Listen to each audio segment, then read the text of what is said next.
on your behavior, it's on your heart, it's on your DNA. Like, how do you deal with all that?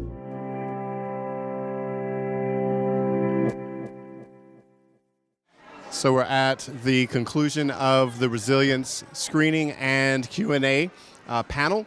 Want to get your thoughts, Tanya and Toni, about how resiliency has shown up in youth that you've worked with, and how important having the score and survey of adverse child experiences. Hi, thanks for asking.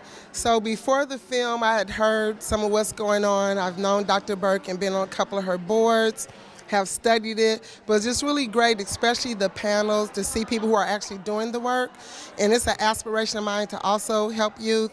I've done mentoring before. I'm a mother of 6, grandmother of many. So I really personally try to be that caring adult, but I also like it when the community has safe, caring adults to even further help support children. So that's one of the things that I'll remember and take with me to always make sure to support the youth, because they're the future, and I'm ready to sit down and see what they're going to do. Thank you. And Tanya? Thank you for asking. I'm currently a Ph.D. student, getting my degree in clinical psychology, and I think it's very important to be trauma-informed, to also have a awareness of different coping skills and techniques.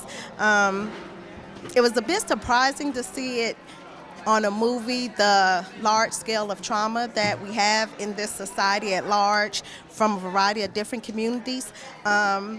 So to basically just have that understanding, it doesn't just impact people of color or poor people, it's very widespread.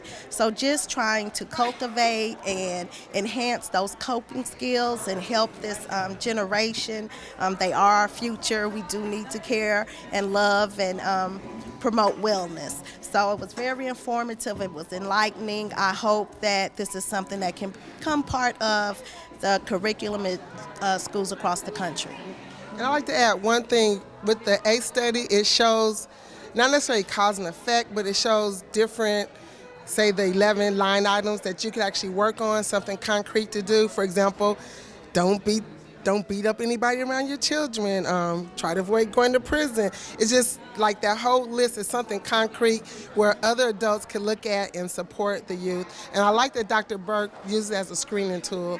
And I feel like she's on the forward, and she's a visionary and a leader. And then to see some of the other folks, I love older folks my age, but some of the younger folks like Joy Morgan, and I can't remember some of the other young ladies' name, that are doing the work also, because they're probably consumers of trauma, and now they're able to pull it forward and bridge the gap between the different generations. So that was one thing I like about the ACE study. It's something you can really focus on and work with.